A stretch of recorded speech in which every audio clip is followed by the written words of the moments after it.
Hey guys, tonight we step into a world of boiling pots, thick stews, and a breakfast that looks suspiciously like last night's leftovers, because it is last night's leftovers.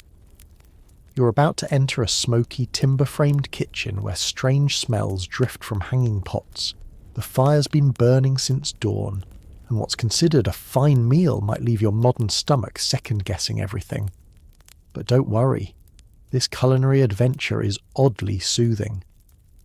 There's something comforting about learning that even in the mess and madness of medieval mealtimes, some things haven't really changed at all. You won't believe what passed for a hearty morning meal back then, and how much of it still sneaks into your routine today. Alright, before you get too cozy, go ahead and smash that like button and subscribe, but only if your heart says yes. Let me know where you're tuning in from and what time it is over there. Dim the lights, get that fan going for some background vibes, and let's chill into tonight's little adventure. You wake up on a damp straw mattress, the air heavy with wood smoke and old bread. Someone's already stirring the pot at the hearth. The smell hits you first. Beef bones, onions, oats, and something fishy. You stumble to your feet, still half asleep, and realise this isn't breakfast cereal. This is pottage. And it's not just your breakfast. It was yesterday's dinner, and possibly the day before's too. Pottage, you quickly learn, is less a dish and more a lifestyle. It's an ever-evolving stew. Grain, root veg, beans, scraps of meat when you're lucky. Cooked over the fire in the same cauldron for days on end, constantly added to, thickened, thinned out, spiced. Or not. It's how peasants and city folk alike stretched their food, saved on firewood, and made sure nothing went to waste. One pot. Always boiling. Always something to eat.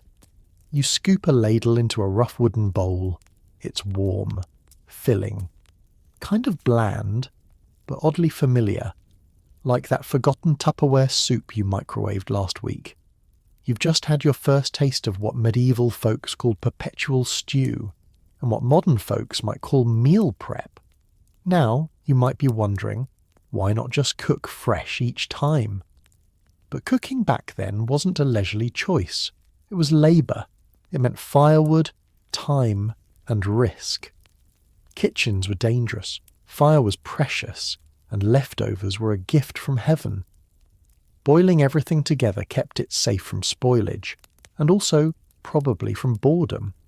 Still chewing, you wander outside and realise something surprising. Even wealthier households followed a similar routine. Not quite the same grey sludge, of course, but still soups and stews were favoured even in manors and castles. Breakfast was often a small meal, in name only. A hearty broth of meat and grains, maybe eggs, maybe a slab of bread so dense it could double as a roof tile. Even the idea of a light breakfast didn't show, up until much later. In medieval times you needed calories to work, whether you were a ploughman or a scribe, and that meant meat, grease, and porridge at sunrise. You spot a neighbour drinking something from a carved horn. It's warm, thin, and looks like milk, but smells tangy. It's posset, a mix of hot milk curdled with wine or ale and spiced with honey or nutmeg. People slurp it down before setting off to the fields. A strange bedtime drink today. But back then, it was how you got protein, fat and flavour in one gulp. Like a medieval protein shake. And yes, if you're noticing a theme, it's that breakfast back then wasn't sweet. No pancakes, no pastries, no sugary cereals. Instead, pottage, soup, cheese, warm ale, leftover meat pies. In fact, the idea of sugary breakfast didn't really arrive until colonial trade brought cheap sugar and chocolate centuries later. You pass a woman packing her lunch for the fields, wrapped not in plastic, but in a cloth bundle. Inside, a hard cheese wedge, a crust of yesterday's bread, and a thick smear of something black and sticky. It's black pudding, made from blood and oats, a breakfast classic, and one that still survives today in parts of Britain and Ireland. Later that morning, as you help stoke the fire for the next round of boiling, you start to notice how strangely efficient this whole setup is. The pottage pot is never truly cleaned, only topped off day after day. It sounds a bit alarming, but the constant heat kills off what needs killing, and the long simmer breaks everything down into one hearty, thick, nutritious mush. Some days it tastes like barley and wild garlic, others like cabbage and beef marrow. You never really know what you're eating, and somehow that's part of the charm. A boy drops a handful of dried herbs into the pot. Thyme, pennyroyal, maybe some marjoram. The mix varies by region and season, but herbs were a key part of flavouring, not just for taste but for balancing humours, as medieval folks would have said. You remember that phrase from earlier, how people believed your body had 4 humours: blood, phlegm, black bile, and yellow bile. And every food either heated or cooled, moistened or dried your insides. Breakfast wasn't just fuel, it was a kind of medicine. At the edge of the room, a traveller unwraps his own breakfast, something entirely different. It's a slab of cold pork jelly wrapped in linen set into a mould with bits of boiled egg and pickled carrot. It's called brawn, medieval meat jelly. And yes, it's still around today. Just peek inside a British pork pie or a French head cheese. You never thought aspic would look so practical. The funny part, much of what you see here has trickled down into modern life in disguise. Soups for breakfast. Just ask any East Asian or Eastern European household. Bone broth in coffee mugs. That's ancient medieval wisdom with a hipster label. Fermented dairy, savoury oats, leftover. Stews, what once was survival has become superfood. You hear someone cursing softly. The day's stew is a little thin. They'll need to thicken it, maybe with oats, maybe with ground bread crusts. You offer to help and get handed a thick chunk of yesterday's trencher bread. Hard as stone, but perfect for the job. Tear, crumble, stir, and just like that, the soup is reborn again. This rhythm of reuse, of nothing wasted, starts to feel comforting, even calming. Everything has its place.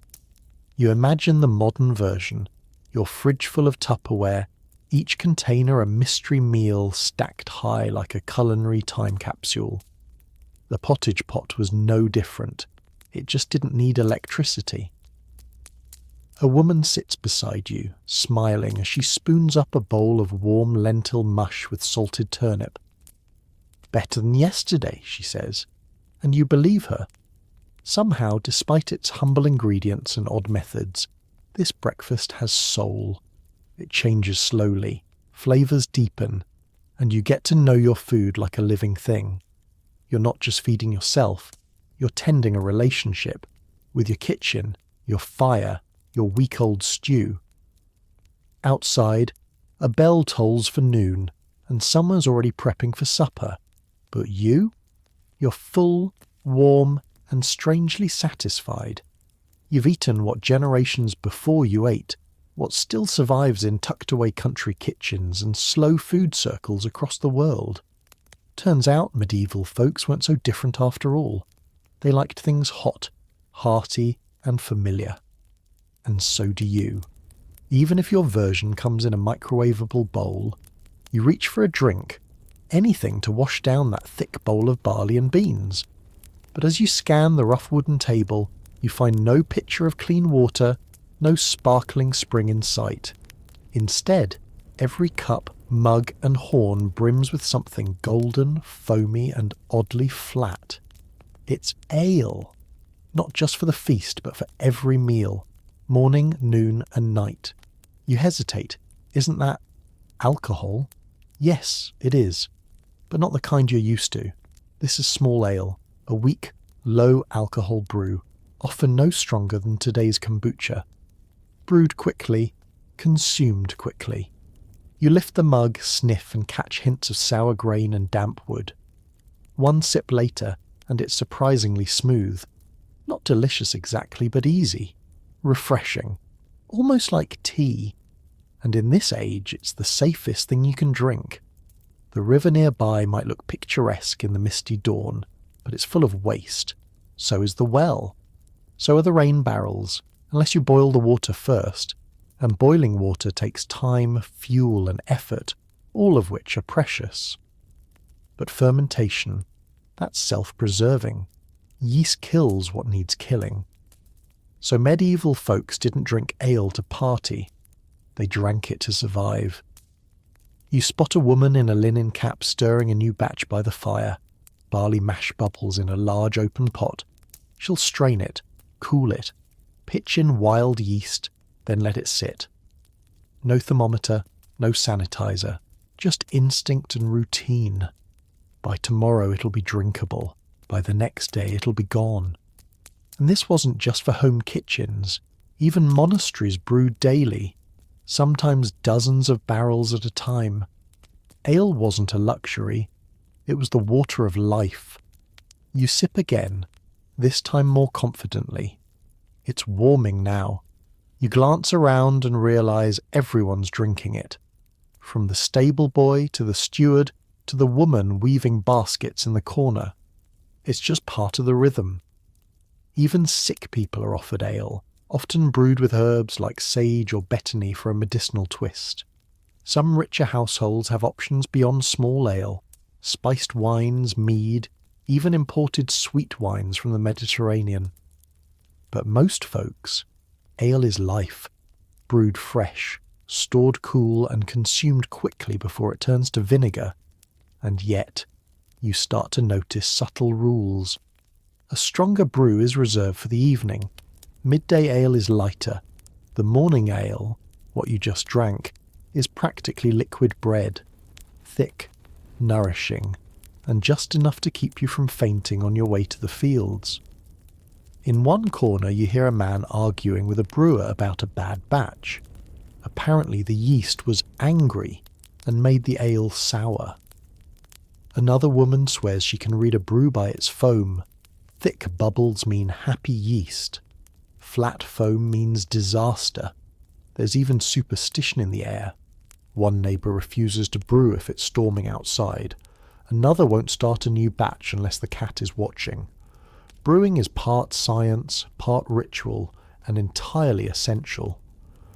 Later that afternoon, you find yourself helping carry jugs of the newest batch to a small storage alcove, cool and dark, lined with straw-covered bottles and wooden barrels. You learn quickly, ale doesn't keep well. It turns sour after just a few days unless consumed fast or turned into vinegar on purpose. That explains the constant brewing, the almost sacred attention given to the yeast, and the near obsession with clean fermentation gear, even if it's just scalded wooden paddles. You pass by a stack of herbs drying near the chimney, horehound, mugwort, ground ivy. None of these are for seasoning food. They're Groot, the bittering agents added before hops became popular. That's right. Medieval ale was often hop-free. Instead, people tossed in local herbs to give it bite, preservation, and sometimes even hallucinogenic properties. You look back at your mug and wonder how many hallucinating masons were working on cathedral rooftops after a strong Groot brew. Eventually hops did catch on, especially in Northern Europe. Hopped ale or beer lasted longer and could travel farther, which was a game-changer for commerce. But for most of medieval history, the earthy herbal ales ruled, wild in flavour and unpredictable in potency. And strangely enough, many of those ancient brewing traditions still exist today, quietly living on in microbreweries and backyard setups that claim to be returning to tradition. You sit beside an older woman who's sipping her third cup. She eyes you knowingly. "Doesn't bite, does it?" she asks. Then tells you a tale about a village brewer whose ale was so strong it made a knight fall off his horse before dinner. Not from drunkenness, but from surprise. Apparently no one warned him about the extra mugwort, and now the quirky part. In some places, ale wasn't just for drinking, it was for cooking and baking too. Some households added leftover brew to dough to give bread a richer flavour. Others used it to boil oats or reheat stale pottage. One family nearby even uses ale to clean copper pots, claiming it lifts grime better than water. Whether that's true or just an excuse to spill some, you're not sure. You catch wind of a brewing schedule written in charcoal above a doorway, market days marked with a symbol, feast days circled twice, and tiny sun and moon icons to indicate optimal yeast mood. You'd laugh, but given how much these people rely on ale, you get it. This isn't just a beverage, it's life insurance. And perhaps pride. Back in the present day, you think of the craft beer explosion, the fermentation kits gathering dust in your cousin's garage, or the sourdough starter that mysteriously appeared in your friend's kitchen during lockdown. Turns out, these aren't fads, they're echoes. Because even now, we love something old, bubbling, and just alive enough to feel magical. Medieval ale culture never really vanished. It just got rebranded with better glassware and Instagram filters. You tip your mug one last time and let the grainy herbal warmth linger. It's not quite water, not quite wine, but in this moment, it feels like home. You step into a different cottage now. Lower ceilings, thicker beams, and the heavy scent of flour and damp wood. In the corner, a small clay pot rests atop a folded cloth, partially covered by a carved wooden lid. At first glance, it looks unremarkable, but the way everyone glances at it as they pass, the way the older woman shushes the children nearby, you get the sense this thing is important. Sacred, even. You lift the lid slightly. A tangy, almost fruity scent escapes, followed by a faint bubble. Inside is a thick paste of flour and water, streaked with tiny pockets of air.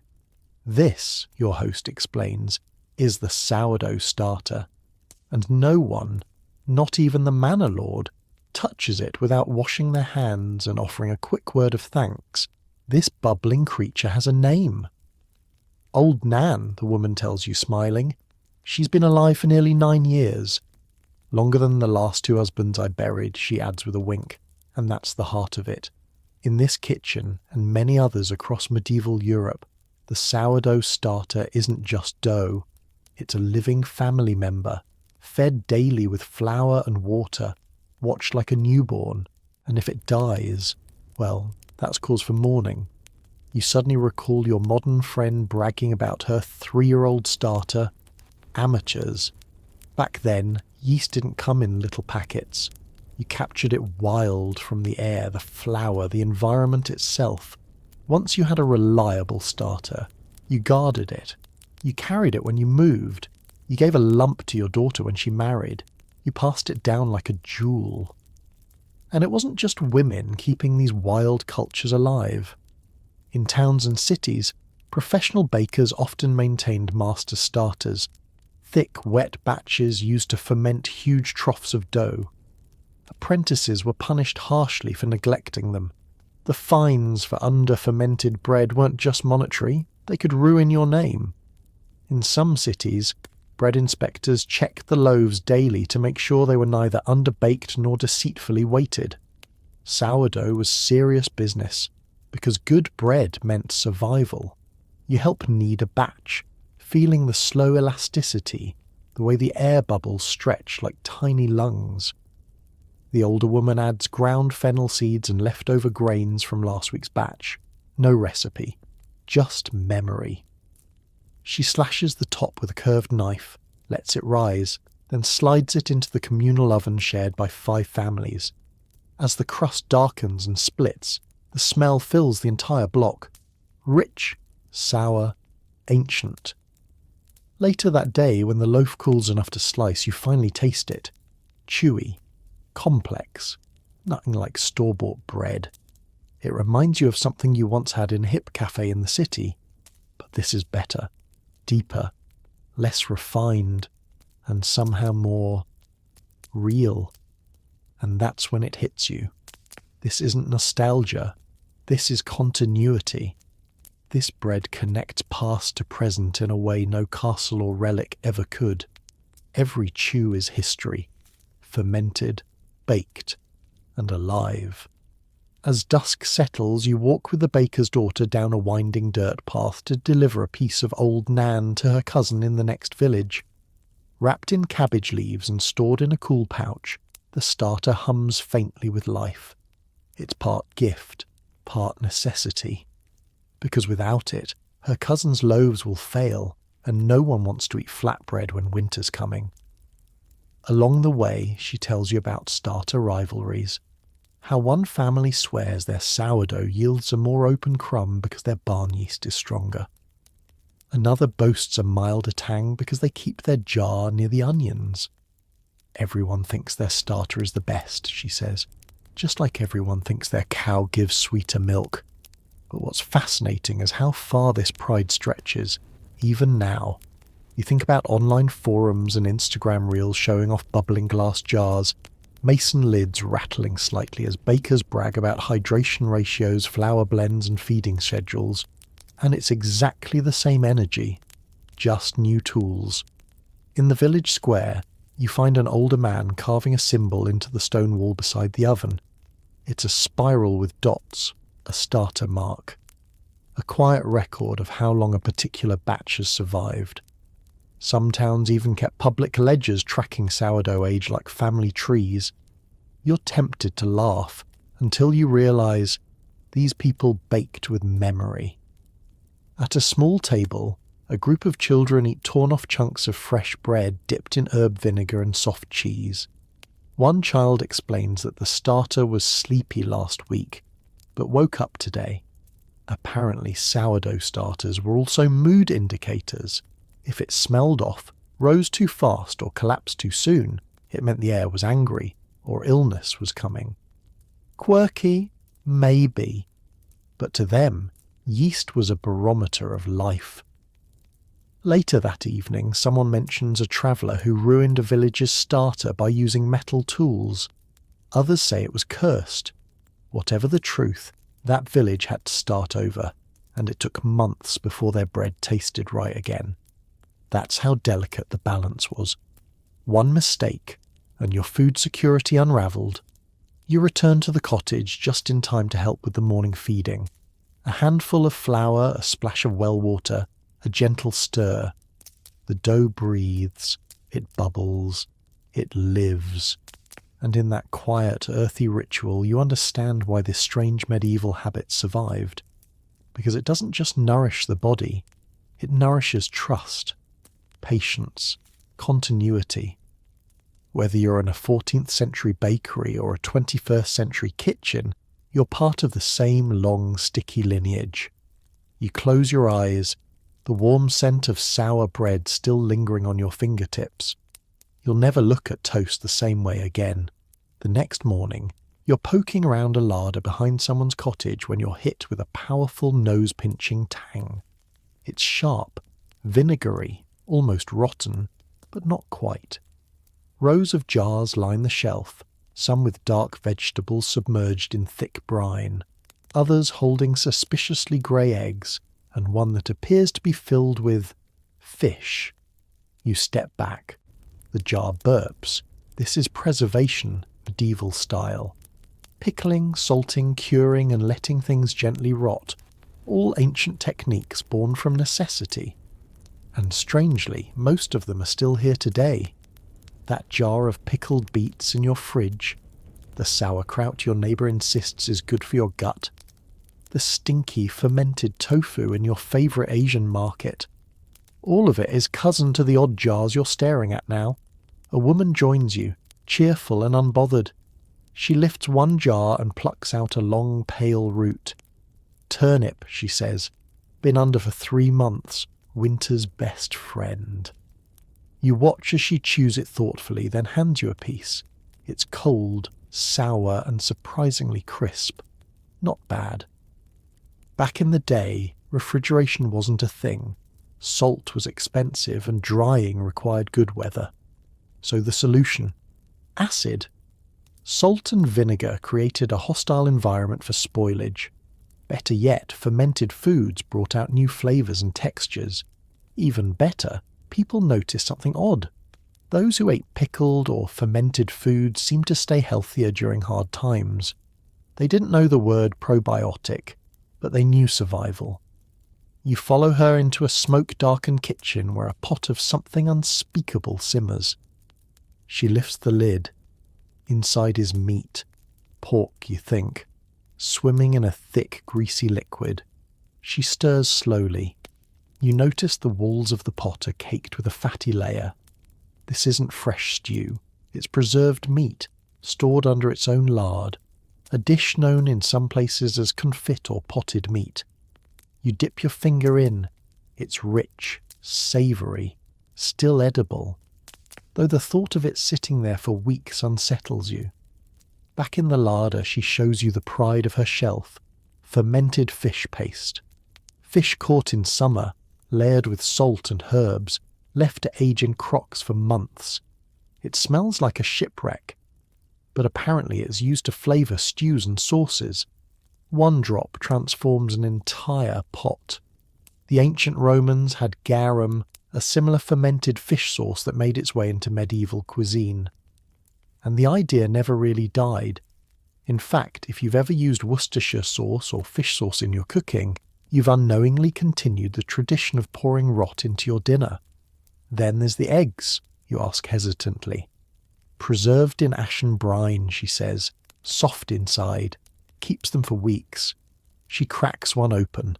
The yolk is firm, the white nearly transparent. You decline a taste, she laughs and eats it herself. You help her seal a fresh jar of onions in spiced vinegar, and as the sharp scent fills the air, you begin to understand the appeal. Each jar is a tiny time capsule, a slice of summer saved for winter, a memory of harvest tucked away for the lean months.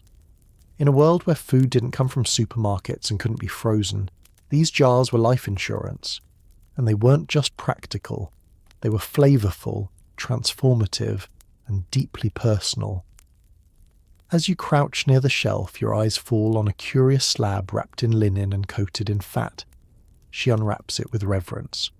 Mutton pie, 4 weeks old, she says, as if it were a fine wine. The crust is thick and sealed tight. The filling, she explains, was cooked with spices and then buried in suet to block out air. This isn't rot, it's preservation by exclusion.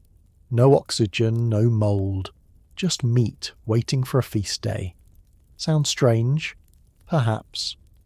But meat pies like these are the great-great-grandparents of modern canned food, and the medieval practice of sealing meat in fat is a direct ancestor to many culinary traditions today, from French roulettes to rural pâté. You're reminded of that can of Spam your uncle swears by, of the tin of duck confit you saw in a gourmet store.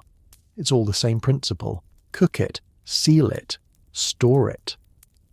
What was once medieval necessity is now culinary luxury. The woman gestures toward a crock of fermenting cabbage in the corner, sauerkraut, though she wouldn't have called it that. In Germany and Eastern Europe, cabbage fermentation became an art. In Korea, it was kimchi. In Japan, tsukemono. Even now, entire fridges are dedicated to fermenting vegetables around the world, each jar fizzing with microbial magic. One neighbour walks in with a jar of pickled walnuts. Another brings fermented turnip greens. The variety is staggering. In this village alone, dozens of preservation methods exist, each with regional twists, family tweaks, and whispered secrets. Someone mentions butter buried in bogs to preserve it over summer. Another swears by storing apples in barley chaff under the bed. As the sun sets, the room glows golden with candlelight. You sit surrounded by jars, crocks, cloths, and the low murmur of people discussing food. Not just what it is, but what it was, and what it might be months from now. You suddenly realize how deep time runs in these meals. Every preserved thing holds a little past. A harvest long gone, a moment of warmth captured in brine or sealed in fat. It's more than food, it's memory you can chew. You breathe in the scent of vinegar, spice, and slow transformation. Maybe that's why pickles and fermented food still charm us today, because somewhere in all that sour, salty, funky flavour is the taste of resilience. It's market day in the village, and as you weave between stalls of rough-woven cloth and baskets of onions, something new hits your senses. A sharp, metallic smell of blood, a wisp of roasted marrow, and something undisguisedly earthy. You follow your nose to a wooden board heaped with parts that modern butchers rarely display. Hearts, livers, kidneys, lungs, all glistening, all for sale. Welcome to the world of offal, the hidden side of medieval eating, and one that surprisingly never quite disappeared. The butcher waves a hand proudly. Pluck, he says, referring to the full set of organs, often sold together. For medieval cooks, these weren't scraps. They were central ingredients, nutritious, plentiful, and affordable. Rich folks might prefer clean cuts from the haunch or breast, but working families embraced the rest. Nothing went to waste. You're handed a skewer of something hot. It's liver, grilled with onion and sage, still dripping fat. It's earthy, intense, strangely satisfying. One bite in, and you understand. This wasn't a compromise. It was a taste people liked. In fact, some of the most beloved medieval dishes centred on organ meats. Blood pudding made from pig's blood and oats, fried sweetbreads, kidneys braised in ale, even brains mashed with eggs and herbs. To them, eating nose to tail wasn't a statement. It was just food logic. Waste not, want not. And it wasn't just about nutrition. According to humoral theory, different organs carried different properties. Liver was warm and moist, good for vitality. Lung was light, easy to digest. Kidney? Excellent for balancing melancholy. Though that probably had more to do with superstition than science. You stop by a cook shop where a huge iron pan sizzles over an open flame. The cook flips slices of tripe with practised rhythm, sprinkling on dried mint and vinegar. Beef stomach, she tells you. Young beast, very mild. You watch as labourers line up for a bowl, eager for the chewy, tangy stew. No one's complaining. Some are asking for seconds. As the sun climbs, you help carry a basket of fresh offal to the town's almshouse. There, older villagers prepare a broth of hearts and onions for the poor. The smell is rich and comforting. The broth pale brown with floating flecks of thyme. One woman, toothless and hunched, sips it slowly and whispers, "Tastes like childhood." You think back to the modern world. Fancy pâté, foie gras on toast points, bone marrow served with tiny silver spoons. These things, now delicacies, were once everyday survival food. What was poor man's stew is now high-end cuisine. It's ironic, really. The same liver that once simmered in peasant pots now sits atop white linen napkins, garnished with edible flowers. You step into the shade of a small outbuilding behind the cook shop where scraps and trimmings are being sorted, not for the bin, but for tomorrow's meal. The offal is divided carefully. Some to be, salted, some hung to dry, others minced for pies. Nothing is wasted. Even the bladder of a pig is set aside, to be cleaned, inflated and used as a casing, or even, in some places, as a cooking pouch. An apprentice shows you a wooden bowl filled with minced spleen, mixed with sweet, breadcrumbs, onions and spices. For tomorrow's hand pies, he says, travel's better than stew.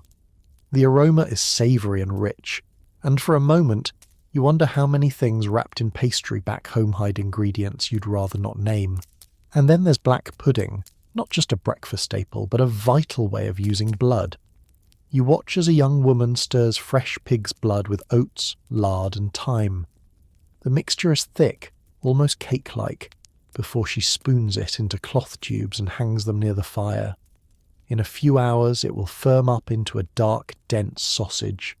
By morning, It'll be sliced and fried for workers heading to the fields. You might shudder, but she raises a brow. Better this than waste, she says plainly. And she's right. You think of how many modern kitchens throw out trimmings, fat, and anything with a bit of membrane. Yet here, those very things are honoured. Not all offal dishes were humble. In noble households, stuffed tongues, veal kidneys in wine, and spiced liver pâtés were signs of wealth, served alongside peacock and roasted boar. You picture a banquet with silver platters gleaming under candlelight, and realise, even in palaces, the organ meats never disappeared. They were just dressed differently, and some oddities still defy expectations. In one stall, a merchant sells umbilical cords, dried and boiled into jelly, used in certain folk remedies. Another sells boiled sheep's heads, eyes intact. These aren't novelties, they're nourishment, especially in hard winters when choice is a luxury. Back in the kitchen, the smell of roasted marrow fills the air. Bones are cracked open, their fatty centres scooped out and smeared on coarse bread. It's rich, almost buttery, a delicacy today. Back then, just another Tuesday. You suddenly remember that trendy restaurant downtown, the one with roasted bone marrow on the menu for $20 a plate, or the deli that serves chopped liver with caramelized onions and rye bread, or the nose-to-tail chef on television who claims to be reviving old traditions. But the truth is, those traditions never died. They simply went underground, into home kitchens, working-class diners, and aging family cookbooks, and now they're rising again, like a marrow-slick ghost from history's pantry. You watch as one final dish is served, a thick stew of lungs and barley, flavoured with pepper and sage. The flavour is bold, slightly metallic, but deeply warming. As you sip, you realise this is more than just food. It's philosophy, a way of saying everything matters, every part has value, even the hidden, the rejected, the forgotten, and maybe, in a world obsessed with perfection and polish, that's the strangest and most enduring lesson of all. You find yourself walking toward a small wooden outbuilding behind the manor where a sharp, pungent smell drifts on the breeze. It's not unpleasant, more like bread dough left too long near the hearth, with a whiff of apples gone soft. Inside, wooden tubs and ceramic crocks bubble quietly. You peek into one and are met with a beige, pasty porridge studded with barley and shredded cabbage. Let it sit 3 more days, a woman mutters, tapping the lid. It needs the sour. Welcome to the fermented heart of medieval cuisine. In this village, fermentation isn't a trend. It's survival, taste, and tradition rolled into one bubbling, stinking tub. Everything from grains to vegetables to dairy gets the long, slow treatment. And here, unlike modern pasteurized packaged goods, the food is alive, literally. You walk over to another corner where 2 boys are stirring a clay vat of ale porridge. Not just a drink, but a warm meal. Barley soaked in sour ale, sweetened with a little dried fruit, then left to ferment into a mash that's tangy, chewy, and surprisingly filling. They ladle you a bowl. It's unlike anything you've tasted before. The ale's bitterness blends with the grain's warmth. Your mouth puckers, then smiles. An older man at the doorway offers you a sip of something darker, beet kvass, made from fermenting root vegetables in salted water, sharp, earthy, deeply red. He grins as your eyes water slightly. Wakes you up better than prayer, he says. It's not just vegetables and grain. The dairy here is practically alive with fermenting life. You're handed a bowl of clabber, milk left to sour and thicken on its own, turning into a soft, spoonable curd. Sprinkle on some herbs, maybe a bit of honey, and you've got breakfast, lunch and dessert all in one. It's rich, tangy, and tastes older than time. You glance around and realize nearly everything in this kitchen is fermenting. There's sour milk in the corner, bubbling porridge on the table, jars of sour greens on the sill. Nothing is refrigerated, nothing is sterile. But somehow it all works. And the best part? Medieval folks knew it worked. They might not have understood microbiology, but they trusted time. They believed in resting foods, those that improved with patience, that became softer, safer, and more digestible the longer they sat. Some even believed fermentation was part of nature's divine plan, that foods wanted to evolve, and by letting them do so, you aligned yourself with the natural order.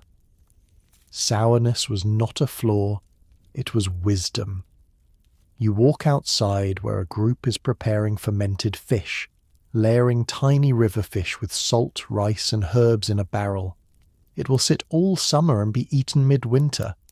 The smell is potent, but everyone treats it like a treasure chest waiting to open.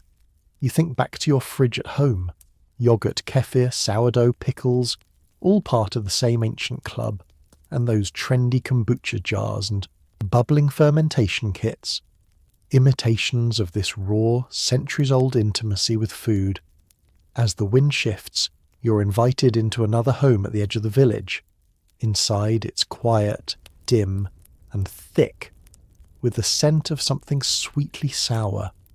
A wide bowl rests in the centre of the table, covered with cloth and tied with a string. You're told not to speak too loudly. The mishmish is sleeping. You peer in. It's a fermented fruit mash, made from bruised apples, dried plums, and wild honey, left to bubble slowly over several days. The surface fizzes gently. This strange medieval preserve is destined not for dessert, but to be stirred into stews, diluted into drinks, or even eaten with meat. It's a sour, sweet flavour enhancer, and every household has their own version, passed down like folklore. A man offers you a small piece of rye bread slathered in curdled milk cheese, then topped with a spoonful of the fruit mash. It's odd. Bright, sour, creamy, slightly alcoholic. But somehow it works. It's alive, in every sense. And then comes the real surprise. Some fermented foods aren't even for eating. A jar of sour milk is being mixed with clay and ashes to make a kind of poultice for aching joints. Another woman swears by rinsing her hair in beer once a week. Fermented grain water is dabbed onto cracked skin. These aren't accidents. They're customs built over lifetimes of watching nature work. You're handed a stoneware cup filled with a cloudy, slightly effervescent liquid. Medieval grain kvass. It's made by soaking dried rye crusts in water, fermenting it with herbs, and letting it sparkle into something halfway between soup and soda. A field worker nearby calls it his favourite thing on hot days. It's cheap, light, and, thanks to fermentation, safer than the local water. That's the quiet magic of all this. The livingness. Medieval kitchens didn't wage war against microbes. They welcomed them. Fermentation was how people made food last, yes, but also how they made food better, how they coaxed complex flavours from humble scraps, how they turned what might rot into something rich. In the garden outside, jars of fermenting beans sit beneath the soil, sealed in clay marked with symbols. This batch, you're told, won't be opened until midwinter. The thought of burying food to eat half a year later might seem strange now, but to them it was security. It was the future, hidden underfoot. You sit down by the hearth again, sipping a warm drink made from fermented oats and herbs. It tastes ancient, familiar, and oddly comforting. And as the flames crackle, you realise nothing here is fast. Nothing is instant. Everything is slow, deliberate, gently changing over time, just like people, just like memory. Even now, in a world of refrigeration and fast food, there's a quiet pull back toward these old ways. Sourdough counters, fermentation blogs, tiny jars of homemade kimchi.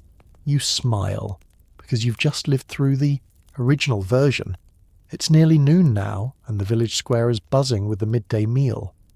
People gather at trestle tables beneath a sagging canvas awning, chatting, laughing, and tearing into chunks of coarse bread. As you approach with your bowl of stew in hand, you pause, because there's something missing. No forks. There are no utensils at all, really, aside from a few worn knives strapped to belts and tucked into aprons. Most people are eating with their hands. Right hands, to be specific. And that knife? It's not for spreading butter or slicing cheese. It's your personal, everyday tool for food, for work, for defense. In this world, a single sharp blade and clean fingers are all you need to dine. You sit and awkwardly try to mimic the others, scooping up thick lentil mash with torn bits of bread, slicing a salted radish with the knife you were handed earlier. It feels strange at first, primitive, maybe even uncivilized. But the more you watch, the more you realise there's an art to it. People know how to eat without making a mess. They cradle bits of food in bread, use the tip of the knife to spear slippery onions, and never waste a crumb. You see no forks because forks were rare, even into the late Middle Ages. Where they existed, they were more status symbol than utensil, reserved for the nobility, and even then eyed with suspicion for being too foreign, too delicate, too vain. Hands, on the other hand, were universal, cleaned before and after meals, often with bowls of scented water passed around the table. You're offered one now, rose water, warm, with floating mint leaves. It smells better than most soaps you've used. Across the table, a travelling friar pulls out his own knife, a slim, bone-handled blade, uses it to peel a boiled egg, then wipes it clean on a scrap of cloth. This blade, he says, belonged to his father. It's not just a tool, it's tradition. In an age where eating was often communal, having your own knife was like carrying your own ID. You're handed a small loaf stuffed with cheese and onions. It's dense, wrapped in cloth, and warm from the hearth. You try to split it apart, too tough. So you do what everyone else does. You stab the side with your knife, pry it open, and eat the filling first. There's something freeing about it. No cutlery to clink. No rules about how to hold what. Just fingers and blade and bread. A group of children run past, laughing with greasy hands, waving half-eaten turnips on sticks. No one tells them to stop or clean up, because here, mess is part of the meal. So long as you wash before and after, no one minds what happens in between. Next to you, a merchant delicately cuts strips of cured meat with a curved blade, balancing them on a slice of rye. He offers you one, then casually wipes his knife on his sleeve. It's cleaner than the table, he jokes, and you glance down to see that he's probably right. The table is communal, unvarnished, often stained. That's why hands and knives mattered so much. They were yours. You could keep them clean. Nearby, a cook tosses hot dumplings into a wooden bowl. She tears one open with her fingers, letting the steam rise. No spoons, no ladles, just scoops of hand-pressed filling, warm and slick and fast to eat. You suddenly realise that cutlery isn't necessary for food to be satisfying, or even civilised. It's just one path among many. The oldest woman at the table leans toward you, pulling something from her apron. It's a spoon, hand-carved, narrow, worn thin by decades of use. Had this since I was a girl, she says, for soups, for bad teeth. She lifts it to her lips, sips from a thick barley broth, then tucks it away again. Not everyone had a spoon, but those who did guarded it carefully. For all its rarity, it was a lifeline when chewing failed. And forks? Not one in sight. In most of medieval Europe, the fork was still seen as exotic, almost scandalous, originating in the East and regarded with suspicion for centuries. Using one was even seen as vanity in some circles. Why pierce your food like a bird when God gave you fingers? Yet somehow eating with hands wasn't crude. It was intimate. You felt your food before you tasted it. You learned to measure heat and texture with your fingertips. You moved more slowly, more deliberately, and mealtimes weren't quiet affairs. They were lively, messy, full of shared bowls, laughter, and the occasional fight over the last piece of cheese. You think about your own meals, wrapped in plastic, served in individual containers, eaten with identical metal tools, safe, clean, isolated. There's something here you didn't know you missed. As the meal winds down, water basins reappear. People rinse their hands, some even brushing fingers with ash or crushed herbs. Cleanliness was taken seriously, especially when utensils were your skin. And as you sit there licking crumbs from your thumb, blade tucked back into your belt, you realise something simple. There's nothing less civilized about eating with your hands. It's just another language of food, older, warmer, more honest.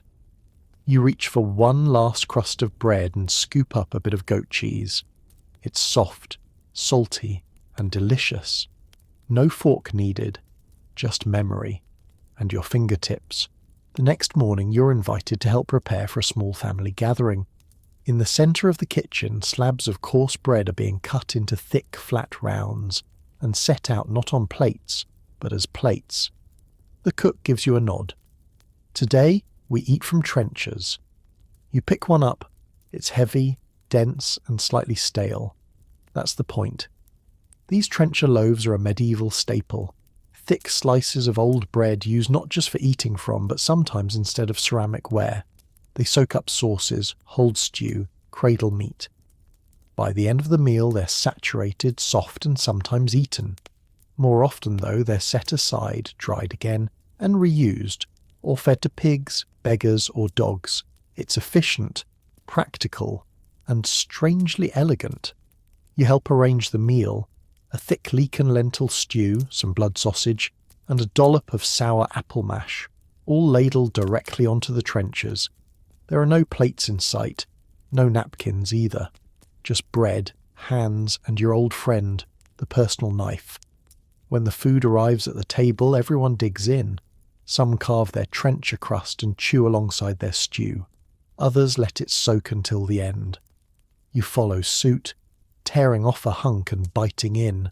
It's chewy, tangy, soaked in gravy, and honestly, better than half the rolls you've ever had at restaurants. Across from you, a boy gathers the leftover trenchers and drops them into a wicker basket. These'll go to the friars, someone explains. It's part of the local custom. Food that isn't finished gets passed on, especially bread, which is too sacred to waste. Some households even donate theirs to hospitals or bakehouses, where the scraps are turned into feed or pressed into new dough. And while trenchers might seem primitive, they're not without variation. In wealthier homes, trenchers were made of fine Manchi bread, a softer, whiter loaf reserved for the upper class. These would often be eaten at the end of the meal, not discarded. At fancy feasts, a separate sop trench might even be laid, soaked in broth or wine, served with care, flavoured with herbs. You help prepare a second course, roasted vegetables and slices of salted pork laid carefully atop fresh trenchers. The bread now acts as a base, a serving dish, a sponge, and, if you're hungry enough, a dessert. Everything is edible, everything has purpose. And then someone pulls out a wooden board, not for serving cheese, but for cutting bread bowls. These thicker loaves are hollowed out, filled with hot stew, then passed out to the younger men. When the meal is done, they eat the bowl. You glance at the pile of crumbs, the chewed crusts, the sauce-streaked centres of what were once solid slabs, and it dawns on you. The entire meal left no waste, no ceramics to scrub, no pots to wash, just bread, bones, and satisfied faces. Later that day, you follow a group of kitchen workers to the back of the manor, where old trenchers are being collected in a large wicker basket. The smell is sour, bready, and oddly comforting. These are the leftovers. The bread plates, too soaked in stew to be reused, too soft to hold another meal, but they're not trash. One of the older women slices the soggy trenchers into strips and lays them out to dry on wooden racks. "Tomorrow's stew thickener," she says simply. You blink. So not only was the plate edible, it's about to become part of tomorrow's dish. Other pieces, those beyond saving, are bundled into a cloth sack destined for the nearby poorhouse. "Don't call it stale," someone mutters. "Call it seasoned." You realise the trencher was never just a cost-saving trick. It was part of a larger cycle. Food as tool, food as tableware, food as charity. In wealthier homes, you learn, this humble bread plate took on more elaborate forms. There were double trenchers, one dry layer beneath a soft one, to keep hands clean. Some trenchers were even carved with family crests for grand banquets, then ceremonially discarded or sent to monasteries. Bread, after all, was sacred. It couldn't just be thrown away. You watch as a cook grates an old trencher into a simmering pot of onion broth. The mixture thickens instantly, the bread melting into the liquid. It's a trick still used today in rustic kitchens, adding stale bread to soups to give body and depth. Even modern recipes for Italian papa al pomodoro or French onion soup owe something to this medieval ingenuity. Outside, a group of travellers snack on hard crusts softened in warm beer. Others dip trenchers into honeyed vinegar, turning them into makeshift tarts. One man swears by a bread porridge, made from boiled trenchers, egg yolk and dried fruit, a dish both humble and celebratory, depending on how you flavour it. You begin to see the genius behind it. Trenchers weren't just edible convenience. They were an expression of a time where every crumb had value. In a world without disposable goods, without paper plates or plastic wrap, the trencher was a brilliant solution. Part plate, part meal, part offering. You close your eyes and imagine your own world trying this again. Picnics without packaging, dinner parties with edible dishes, charity meals served not on plastic trays but on something warm, nourishing, and human. Before the day ends, someone hands you a fresh trencher, still warm from the oven. You don't eat it, not yet. You just hold it. Feel the weight, the density, the quiet wisdom baked into it. And maybe that's what stays with you the most. The idea that even the most mundane object, a chunk of bread, can carry tradition, dignity, and care. All you have to do is look a little closer and maybe take a bite. The next meal you share begins simply enough. A bowl of dried peas, boiled soft with onion and garlic and sprinkled with ground pepper. But then things get strange. Someone hands you a small, oily tart made with dried figs and saffron. Another scoops a dark sauce onto your barley, thick with cinnamon, nutmeg, and something smoky. And the roast duck. It's been glazed with honey and vinegar, then dusted. Yes, dusted, with cloves and cardamom. You pause, confused. This is not what you expected from a medieval meal. But here's the surprise. Medieval cooks didn't shy away from flavour. In fact, they loved it wild, complex, and downright chaotic. And they had a particular love for spice. Long before sugar became king, it was spice that ruled the kitchen. Spices weren't just for the wealthy. They were treasured, traded, and yes, misused by nearly everyone who could afford a pinch. Pepper, cinnamon, ginger, cloves, long pepper, even grains of paradise, all ground together into sauces, stews, pies, and porridge. You dip a slice of beef into a plum sauce that tastes oddly like mulled wine and barbecue. It's good, very good, but you're not entirely sure what you're eating. That was often the point.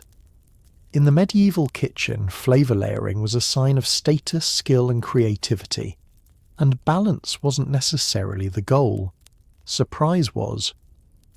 In the manor kitchen, You watch a cook prepare black sauce, a mixture of blood, breadcrumbs, vinegar and spices, often served with game birds. It's rich and pungent, the colour of ink, and somehow both sweet and sour at once. He grins when you flinch. Food should have teeth, he says. It's not all shocking. In a small side room, the cooks are grinding dried herbs and toasted seeds to make poudre douce, a sweet spice blend used in everything from stews to desserts.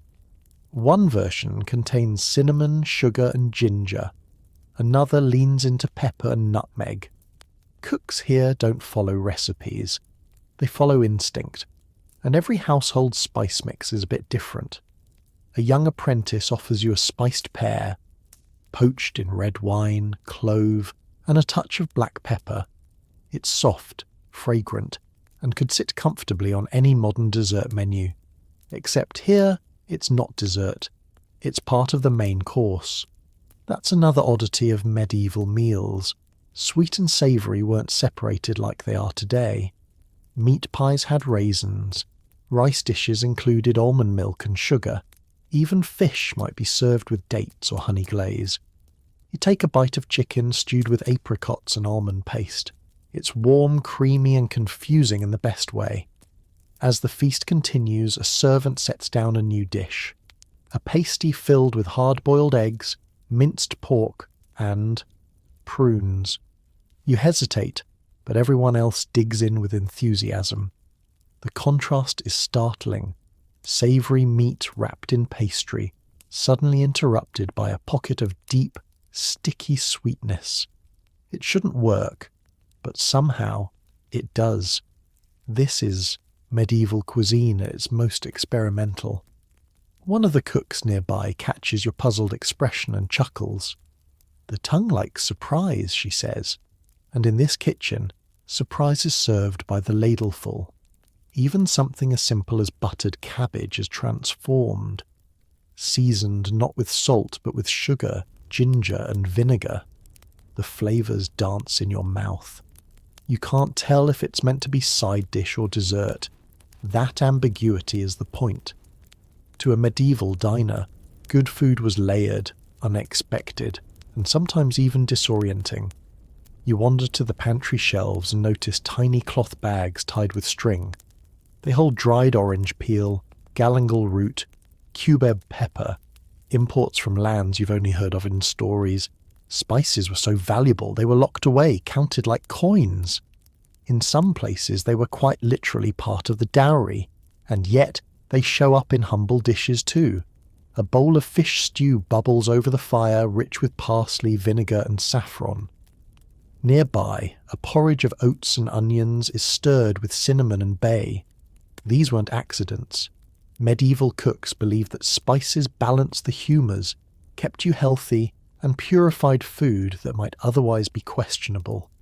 Flavour was medicine. In the corner, someone grates hard cheese over pears soaked in white wine. You try it and blink. It's not strange, it's familiar, like a bite of something modern, but slightly off script. And that's when it hits you. So much of what we think of as gourmet fusion today is simply medieval logic. Mixing strong flavours, breaking rules, chasing contrast. Even the drinks follow suit. Ale is mixed with spices. Wine is infused with rosemary or pepper. You're handed a mug of Hippocras, a sweetened spiced wine served warm. It tastes like mulled wine at a winter market. Except this was a dinner drink, not a holiday treat. Every sip a mix of history and heat, and the best part. There's no sense of pretense, no worry about pairings or plating. The food is messy, loud, a little chaotic, and fully alive. Every dish tells a story, not just of hunger, but of curiosity, trade, migration, and imagination.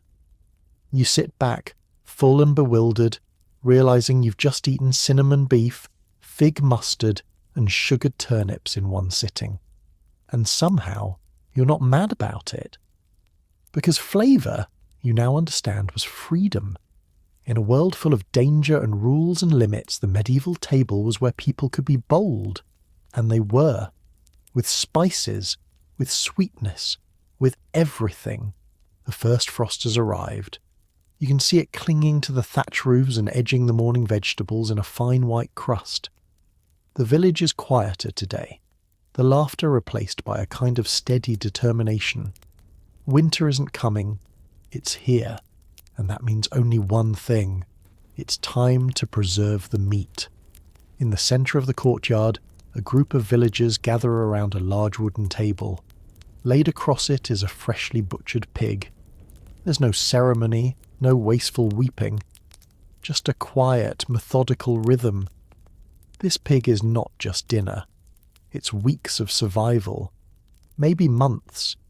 You're handed a bowl of coarse salt, nearly white as snow, and instructed to rub it deep into the cuts of meat. Hams, shoulders, ribs. It all gets packed in layers of salt stacked in barrels and covered with a heavy lid. This is salt preservation, a practice as old as civilization itself. Before refrigeration, salt was king. It pulled moisture from the meat, kept bacteria at bay, and turned something fleeting into something lasting. The village has a whole system for it. Different families specialise in different parts. Some focus on salting, others on hanging meat over the hearth to smoke, still others on rendering fat. You help hang long strips of belly from a rafter, the fat already dripping slowly into a clay basin below. This is where laird comes from. Not a block in foil, but a patient, smoky drip of survival. The hams are placed in cloth and stored in a cool, dry space above the bread oven. They'll hang there for months, slowly hardening, darkening, absorbing the scents of ashen bread. You're told they'll be boiled for feasts or sliced thin and added to pottage when fresh meat is long gone. Even the bones have a purpose. They're boiled now, while fresh, to make stock. The remaining bits are picked clean and ground into rillettes, shredded meat mixed with fat, then sealed in crocks. The result? A medieval version of canned meat, still eaten today in parts of France, and then comes the blood. A group of women mix it quickly with oats, onions and dried herbs before it clots. They pour it into cloth casings and set it near the fire to firm. Black pudding, they say simply. What some call a delicacy today was, for them, the difference between a full belly and a hungry winter. In the corner, children gather bristles for brushes. The stomach will be cleaned and used to store sausage. Even the intestines have purpose. They're washed, stretched, and filled with spiced pork, then twisted into links and hung from the beams. Every part of the animal has a destiny. As the day goes on, the salty rhythm continues. You help carry full barrels of meat into a stone-lined cellar, the air inside cool and heavy. Here, among jars of pickled beans and dusty bottles of vinegar, the salted pork will rest for weeks, even months. Each barrel is dated with a charcoal mark, the meat carefully layered between handfuls of coarse salt and crushed bay, leaves. Don't open too early, the old man warns. It needs to sleep. Outside, strips of meat are being hung over smouldering juniper branches. The smoke curls upward, clinging to every surface. This is cold smoking, a technique that infuses flavour and dries the meat slowly. It's not cooking, it's transformation. Within days, the pork will darken, firm up and smell like wood, fat and ash. You ask how long it lasts. The answer, as long as you need it to. A woman stirs a bubbling pot of rendered fat, tossing in sprigs of thyme and wild garlic. When it cools, it'll become lard infused with herbs, a medieval kitchen's butter, oil, and preservative rolled into one. She pours some into a crock, then drops in a chunk of leftover venison. When sealed in fat and kept cool, it could stay good for months. You suddenly realise this isn't just food, it's strategy. And yet, none of this feels grim. There's pride here. Every slab salted, every sausage tied, every pot of dripping poured is a step closer to security, to knowing that when the snow falls thick and the roads are ice, there will still be meat. In the evening you join a small feast. It's not grand. Just a few slices of last year's smoked ham, some hard bread, a spoonful of turnip mash. But the ham is rich, salty, edged with smoke. You chew slowly, tasting the months it took to make. The man next to you nods. That one's from the old boar, he says, hung 13 months, ate nothing but acorns. You think of the modern fridge at home, the vacuum-sealed plastic, the pre-sliced meats with vague labels. Here, every bite has a backstory. Every slice is a memory, salted and cured. You can taste the season in it, and remarkably, many of these methods still survive. Country hams aged in smokehouses, prosciutto in Italy, jamon in Spain, rillettes in France, sausages packed in casings and sold at winter markets. These aren't reinventions, they're continuations, threads pulled straight from the medieval larder. You help clean up, scraping salt from the table and pouring off brine. The final bits of meat are wrapped in cloth, labelled and stacked. Someone sings softly, a preservation song passed down through generations. Before bed, you pass the cellar one more time. Inside, in the cool dark, a season's labour now rests in silence, waiting to be summoned when the world outside grows barren. And somehow it brings comfort, because in that quiet, salted dark, you feel something warm, proof that with care, even the shortest days can still be full. Today's meal arrives not in courses but in layers. You sit on a long wooden bench in the manor's great hall, eyeing the dishes as they're brought out. First, a large pie, filled with fish, almonds and raisins. Then a platter of roast goose, oddly dusted with sugar and cloves. And finally a jelly made from milk, coloured bright yellow with saffron. All served together. No starters, no mains, no desserts. Just a confusing, flavourful mountain of food all at once. This is the medieval feast, where meals weren't structured by logic but by spectacle. A servant places a fresh trencher before you, and you stare as each item is plopped onto the same slab of bread. Chicken beside custard, salted eel beside honeyed carrots. It's not a mistake. It's tradition.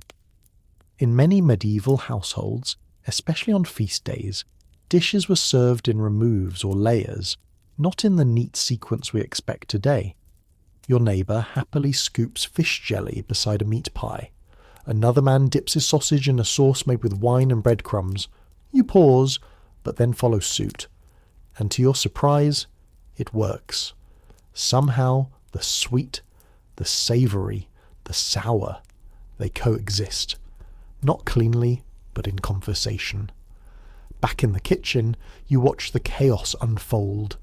Multiple dishes cooked at once, then rushed out hot, or cold, depending on the plan. Cooks use no timers, no thermometers, just instinct and rhythm. Timing is everything. Because once the dishes are ready, they must be served together. One overcooked item could throw off the entire balance. You help stack pastries onto a large board. They look sweet, glazed with honey and cinnamon, but you're told they contain minced beef, bone marrow and chopped dates. Don't judge by the crust, someone laughs. It's a lesson you've now learned well. In another corner, someone is boiling fruit in spiced wine. Not for dessert, but to accompany roast pork. A kind of medieval chutney, rich and sharp, meant to cut through the fat. The result is strangely familiar. Tart, fragrant, and oddly like the cranberry sauce at your last holiday dinner. As the feast continues, the strangeness becomes comforting. A spoonful of creamy almond rice is followed by a bite of peppered beef, then a syrupy apple tart, served not at the end, but midway through the meats. There's no attempt to separate the sweet from the savoury. It's all just food, and it's all on your trencher. You begin to understand.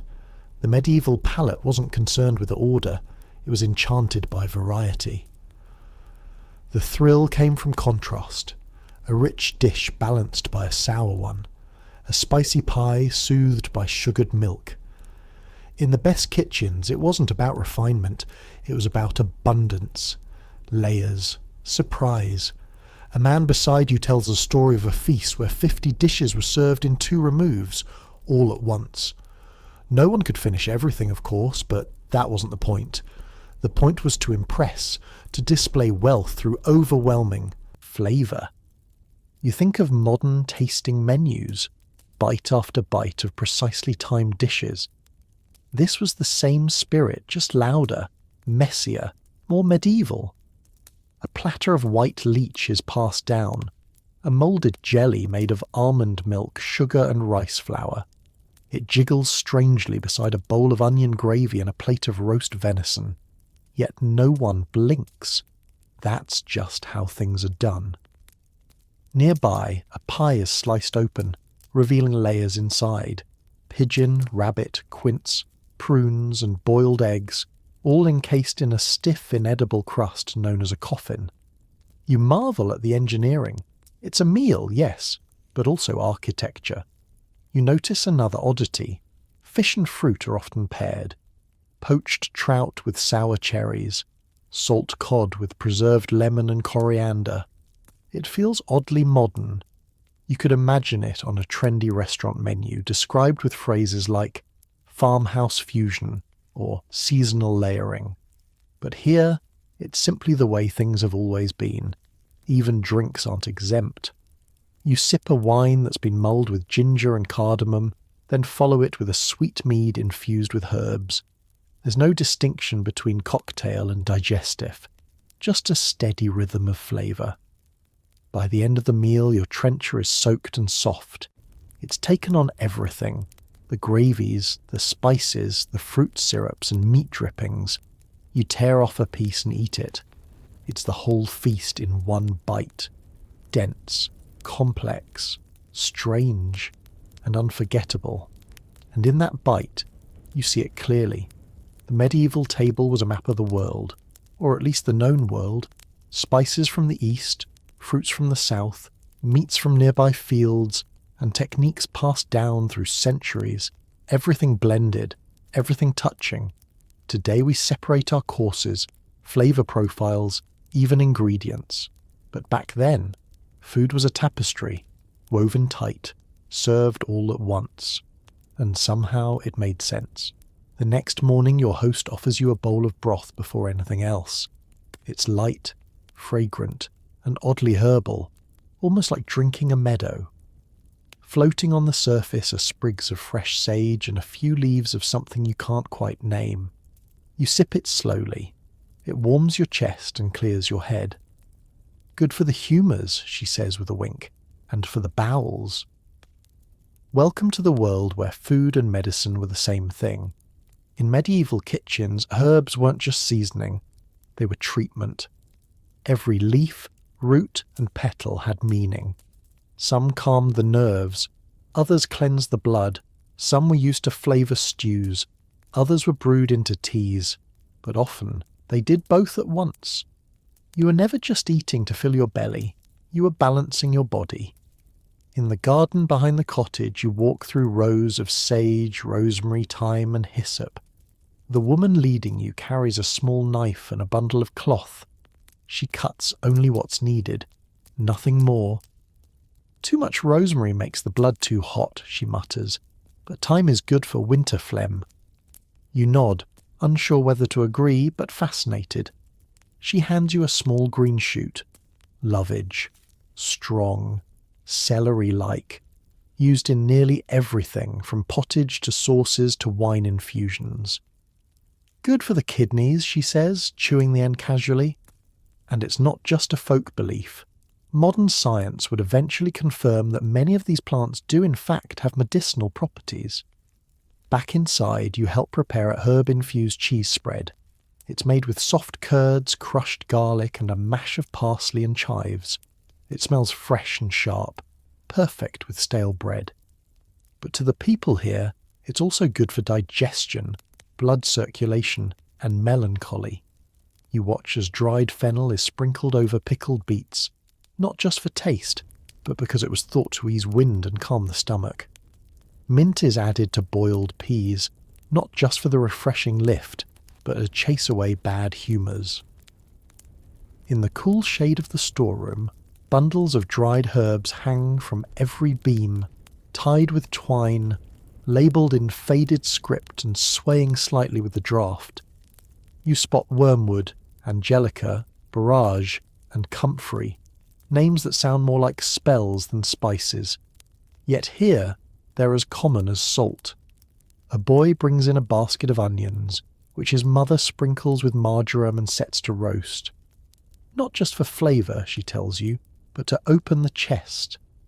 Nearby, someone's grinding mustard seed and horseradish, not only for meat sauces, but to cut through winter dampness. In this world, food isn't simply eaten, it's felt. The tongue, the gut, the skin, the spirit. Every bite might strengthen your blood or cool your liver.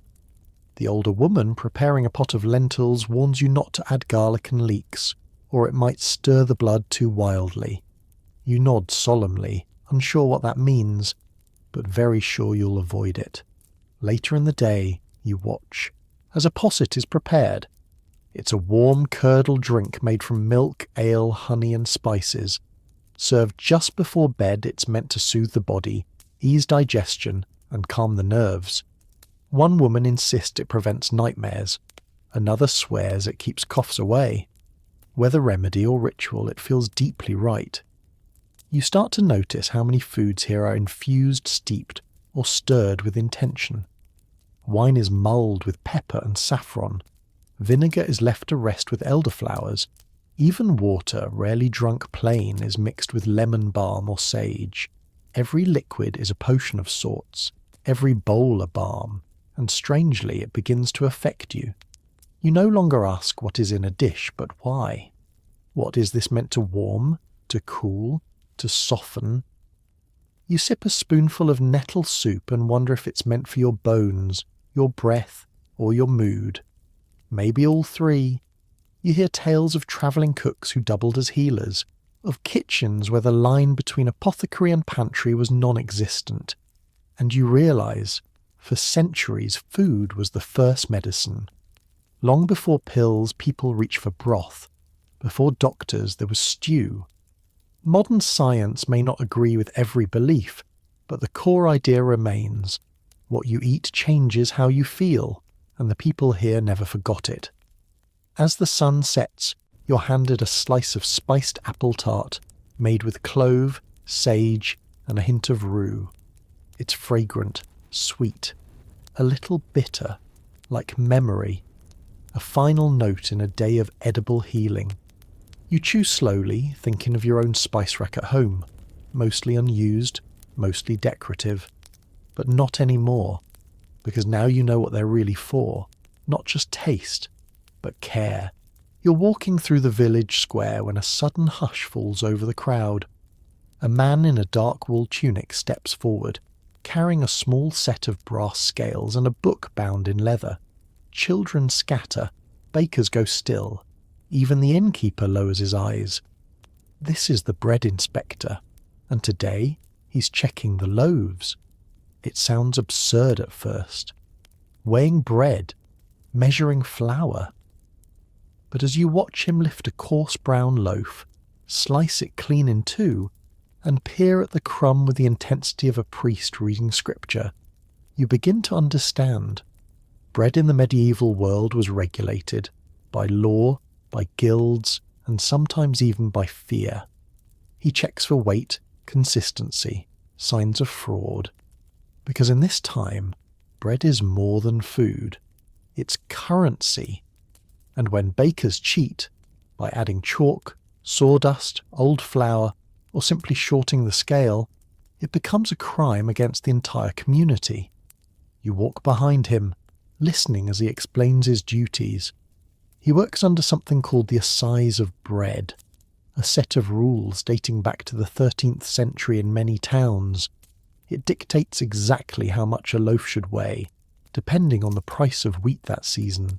If grain is expensive, the loaf shrinks. If grain is cheap, it grows. But no matter what, it must match the weight declared on that week's ledger. If it doesn't, the baker pays a fine, or worse. In some places, cheating bakers were publicly shamed, forced to wear stale loaves around their necks, or to stand beside the market stocks, holding up underweight bread while townsfolk mocked them. One particularly infamous punishment, being tied to a cart and dragged through the street with a sack of flour dumped over your head. You pass a bakery where a nervous apprentice watches the inspector slice their manchet loaf, fine, white, for the wealthy. It passes, barely. The relief is visible. A failed inspection could cost not just coin but reputation, and in towns with guild systems that meant everything. The inspector moves on and you're left behind with the baker, who wipes his forehead with a flour-streaked sleeve. "Never trust a dry scale," he mutters, tossing the cut manchet into a bin. It'll be turned into breadcrumbs for thickening sauces, or maybe soaked in milk for tomorrow's pudding. Nothing is wasted, not even the loaf that nearly got him fined. You ask why the scrutiny is so intense, and he looks at you like it's obvious. Because if the bread fails, the people riot. And he's not joking. In times of famine or unfair pricing, bread sparked revolts.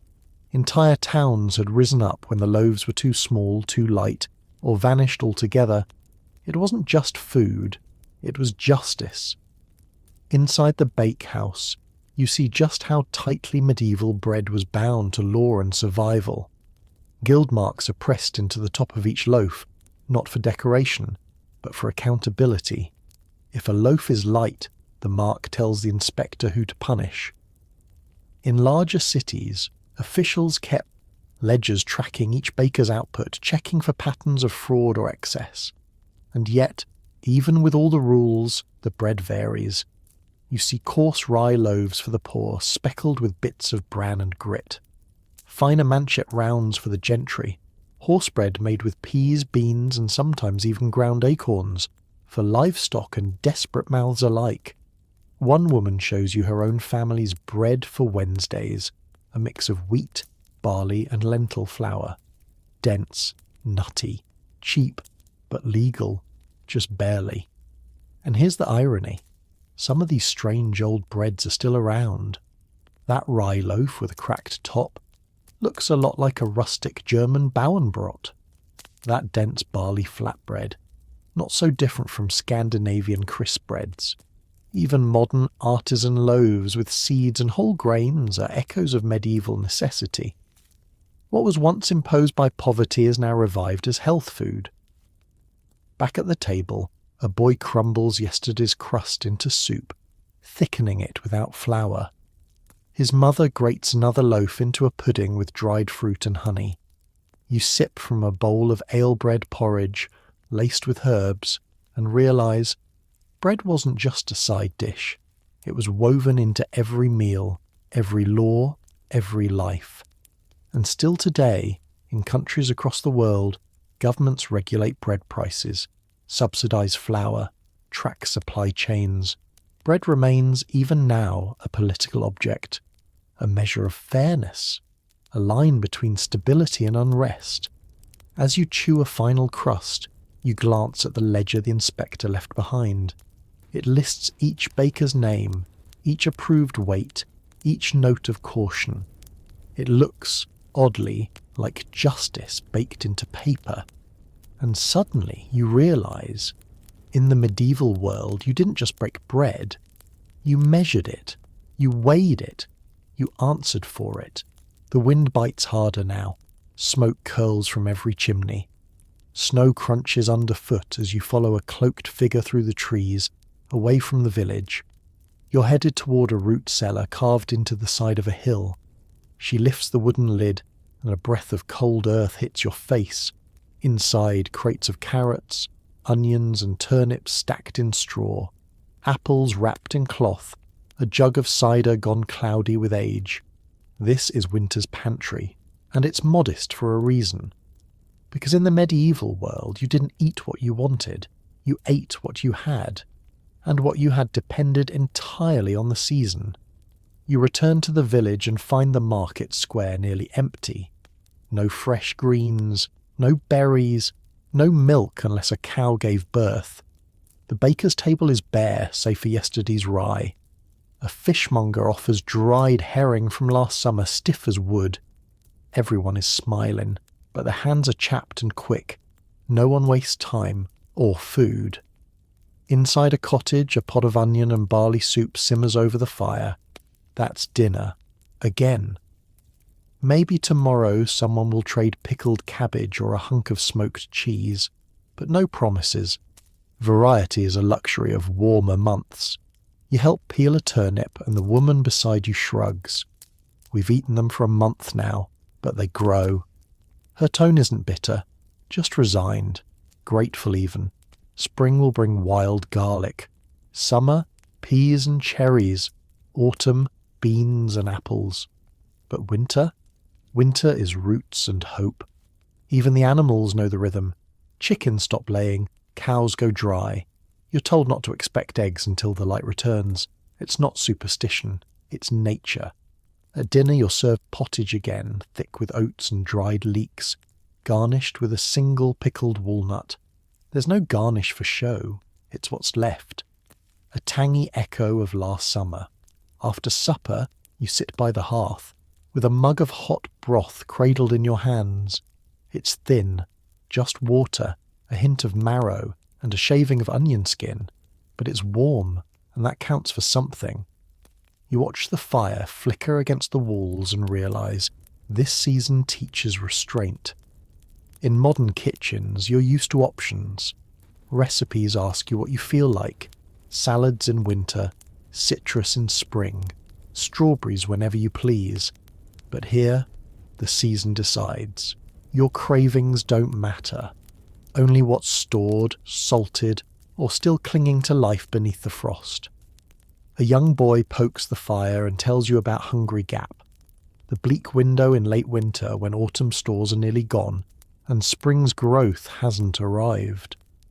You nod, understanding now why everyone speaks so gently to the cook and why even a slice of dried apple is treated like treasure. In the morning, you help sort the cellar. The carrots are rubbery but salvageable. A sack of beans has sprouted. Those are tossed to the pigs. The onions, though soft, still flavour broth. This is daily triage, not just eating but managing, planning, hoping something lasts just long enough. Even mealtime changes. Portions shrink. Bowls get passed more carefully. You learn tricks. Stale bread grated into mush. Broth stretched with ale. Cabbage leaves softened with ash and salt to mimic fresh greens. And yet, there's still joy. A grandmother unwraps a cloth and reveals a small cake of honey and ground nuts, hidden since Martinmas. It's cut into tiny wedges, one per person. A celebration not because it's sweet, but because it's surprising. The feast days shine even brighter in the cold months. Not because they're elaborate, but because they interrupt the monotony. One day of stewed dried fruit feels like magic after weeks of turnips. And what's remarkable is that even now these rhythms linger. Seasonal eating has returned, not out of necessity but fashion. Farmers' markets, winter squash stews, spring greens, root-to-leaf cooking, they're echoes. Faint, yes, but real. You chew the last bite of sour beet and barley and it dawns on you. This life isn't about suffering, it's about adapting, listening to what the earth gives, accepting that hunger and patience are part of the same story. You head to bed, belly not quite full, but not empty either. The wind howls outside, the hearth glows faintly, and somewhere beneath your blanket of straw and wool, a quiet understanding settles in. To eat with the seasons isn't deprivation. It's knowing that everything has its time, even hunger, even hope. You're back in the kitchen again, sorting through a pile of dried goods when you notice something odd. A pouch marked for flour smells faintly of meat. Another bag of sugar, precious and hoarded, is stored in a box once used for salted fish. But what really catches your eye is the pot of bubbling stew on the fire. The scent is savoury, rich, and just slightly sweet. You peer inside. There's barley, onion, cabbage, and what looks like bits of animal tendon. Then you see it. Suet. Rendered beef fat. Used not just for cooking, but to bind, to thicken, to enrich. It clings to every surface. It's the foundation of flavour. A cook stirs slowly. Can't waste good fat, she says, and she means it. In this world, animal parts are used in everything, not just as main ingredients, but as building blocks. From broth to pastry, from wine to candles. You help prepare a pudding, flour, dried fruit, eggs, then a generous handful of sweet. It's kneaded into the dough like butter, not for richness, but because butter is too rare. Sweet is what most people can afford, and it keeps the bread moist for days. Later you join another cook rendering tallow from beef fat. It's thick, white, and poured into pots while still warm. It'll be used in stews, slathered on vegetables, even spread on bread like lard. A meal without fat isn't just bland, it's incomplete. You hear a story about a nobleman who once sent back a pie because the crust wasn't greasy enough. Not flaky, greasy, that's the standard here. And when times are hard, the flavour of fat is luxury. Then comes dessert, or something close to it. You're served a slice of dried apple tart, but the crust isn't made with butter. It's made with bone marrow whipped with flour and water until pliable. You hesitate, then bite, and it's delicious, earthy, silky. You'd never know you were eating the inside of a shin bone. The next dish arrives without warning. A warm drink made from wine, herbs, and something cloudy. You sip it cautiously, only to learn it's been clarified with fish bladder. That's right, isinglass, taken from the swim bladders of sturgeon and used to filter wine and beer. It sounds ridiculous now, but back then, it was one of the most effective tools for clearing sediment. The woman who brewed it shrugs. Better than dirt in your cup. And once you know to look for it, you see animal parts hidden everywhere. The bread you ate this morning, whitened with ground bones or burnt horn ash, used to purify flour or bleach it for wealthier households. The cheese on your trencher, thickened with animal rennet, scraped from the stomach lining of a calf. The glue holding together that ornate kitchen ledger, boiled hooves. You're no longer surprised when you discover pork fat rubbed on apples to make them shine and preserve them longer, or when a bowl of porridge is stirred with goose grease instead of water to make it richer and more filling. None of this is wasteful. Quite the opposite. This is efficiency turned into culture. When an animal is slaughtered, every part is accounted for. Bones become broth. Blood becomes pudding. Fat becomes flavour. Skin becomes parchment, intestines become sausage casings, and strangely, the logic still holds today. You remember reading labels on modern products, gelatin in candy, rennet in cheese, glycerin in soaps. The legacy of medieval kitchens lingers quietly on shelves and in pantries, even if we no longer recognise the origins. The cook beside you offers a cup of milk thickened with bone marrow and flavoured with rosewater. It's meant to soothe a bad stomach. You take a sip. It's creamy, surprisingly delicate, like a memory from a life you never lived. Outside, the butcher sharpens his blade over a new delivery. He won't just carve meat. He'll render fat, clean organs, collect bones, and separate membranes for boiling. Every cut has a purpose, every scrap a future, and it makes sense now why so many recipes from this time call for parts we now fear. Liver, heart, feet, tongue, lungs. because they were never taboo, just useful, just food. You sit near the fire as a pot of bone broth simmers beside you. The smell is deep, grounding, slightly sweet from roasted marrow. You watch the fat rise and shimmer. Nothing fancy, just centuries of quiet wisdom in a bowl. You scoop some into your cup, warmed to the bone, and you think, maybe this is what we've forgotten. That nourishment isn't always pretty, it's not always clean, but when you honour every part of what you have, you end up with something richer than taste. You end up with respect. The sun is low, casting long shadows through the cloister gardens as you approach a low stone building. The air smells faintly of roasted almonds and something sweet, maybe dates. Inside, a group of monks move quietly through the kitchen, preparing for the evening meal. One stirs a pot of thick lentil stew. Another carefully folds a cloth over a dish of mashed peas. At first glance, it looks like any other monastic kitchen. But then you notice something strange. A roast chicken, made of almonds. You lean closer. What looks like meat is actually a mock bird, crafted from almond paste, shaped into a fowl, and browned gently in the oven. No feathers, no bones, just illusion. Welcome to the deeply peculiar world of medieval fasting food, where religious rules forbade eating meat, but the appetite never quite got the message. In monasteries and pious households across Europe, strict fasting days made up nearly half the calendar year. No meat, no eggs, no dairy.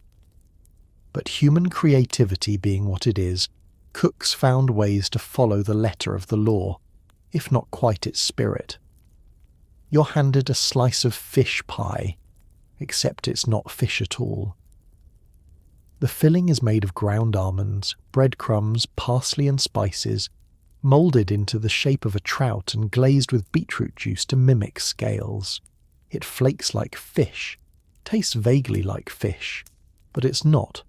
It's culinary theatre, performed in honour of the church. A monk shows you a pot of butter made from boiled almond milk and olive oil. It's creamy, spreadable, and just rich enough to fool the tongue. We eat no fat from beasts, he explained solemnly, but the Lord never said we couldn't make our own.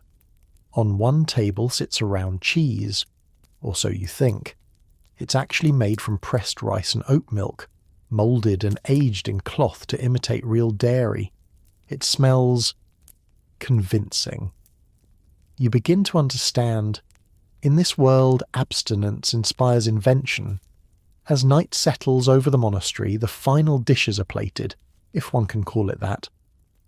On a carved wooden board lies a perfect little ham, rosy and marbled, complete with decorative cloves pressed into the top. But again, it's all a ruse. The ham is made from mashed lentils and wheat paste, dyed with wine-soaked beetroot and shaped by hand. Beside it, eggs made of ground nuts with saffron-stained centres, moulded into shells of dried turnip skin. You're not at a feast, you're at a fast-day masquerade. And the remarkable thing, no one laughs, no one thinks it's silly. This is serious business. To obey the church and still honour hospitality, monks and layfolk alike created entire menus of mock meats, mock cheeses, mock cream, all plant-based, all respectful of fasting laws, but none of it boring. You sip a warm cup of almond milk steeped with cinnamon. It's called a comforter, and was often served in place of wine on penitent days. It's simple, earthy, the kind of thing that makes you feel clean, from the inside out. Across the room, two novices prepare the next morning's porridge, made without butter or milk, of course. Just water, oats, a spoon of honey, and a few chopped dried figs. Even indulgence has boundaries here, but boundaries breed artistry. You've seen that again and again, and this artistry doesn't disappear with the seasons. Fast days come year-round, every Wednesday, every Friday, the entire 40 days of Lent, plus Advent, Ember Days, Rogation Days, The calendar is littered with restraint, and for the deeply devout these rules apply not just during holy times, but as a lifelong discipline. But discipline doesn't mean dullness. In the wealthiest monasteries, records speak of fast-day tables groaning with up to 50 non-meat dishes, from glazed root tarts to imitation venison made from mushrooms and wine. Some were so convincing that clergy had to double-check whether they'd accidentally broken their own rules, and some of these practices, they're still with us. Ever had almond milk, a nut-based cheese? How about mock meat made of seitan or lentils seasoned to resemble the real thing? Whether you're vegan, vegetarian, or just curious, those trends trace their ancestry to monastic kitchens. You take one last bite of your almond trout, dipped in green herb sauce, and marvel at how limitation sparked such flavour. These cooks weren't rebelling against the rules. They were rising to meet them with cleverness, reverence, and creativity. Outside, the chapel bell tolls. The meal ends with quiet prayer and satisfied stomachs. Not a scrap of meat in sight. And yet, somehow, nothing felt missing. 'Cause sometimes, in giving something up, you make room for something far more imaginative to take its place. You wake to a strange clattering sound. Outside, in the pale morning fog, a woman is pacing around the garden holding a black-feathered chicken. She pauses, squints into the light, then shakes her head. "Laid before sunrise," she mutters. "Best not eat it." She sets the egg aside on a shelf, marked untouchable. At first you think it's superstition, but then you begin to notice more. A crooked loaf from the oven is tossed to the crows. A pot bubbles over and is discarded entirely. A jug of cider is spilled. No one drinks it after that. These aren't accidents. They're omens. In the medieval kitchen, food wasn't just nourishment. It was a message board for fate, and people watched it closely. You sit at breakfast beside a pot of gruel when someone lifts a spoon and finds a hair inside. They stop eating immediately. One woman whispers a charm under her breath. Another throws salt into the fire. No one finishes the bowl. Why? Because a hair in your food wasn't just gross. It was a warning, a sign of sickness, betrayal, or ill luck on the way. Later, a man refuses a perfectly good apple because it's grown in a left-leaning branch of the orchard. Another won't eat leeks on Thursdays. A traveller insists his bread must be broken, never cut, or else his marriage will suffer. These aren't jokes. They're the hidden laws of eating, the kind you don't find in cookbooks. Some rules are regional, others deeply personal, but all share one thing in common. They're about control. In a world of disease, famine, and uncertainty, where meals are unpredictable and life fragile, people search for signs, and food provided them. You help prepare a stew of beans and dried nettle. Before serving, the cook drops a coin into the pot, stirs once clockwise, and lets it sit. It's for luck, for wealth, for fertility. The beans carry the wish, she explains. It's comforting, oddly so. This idea that your meal might hold a secret message, that your body, your future, even your soul might be shaped by what lands on your plate.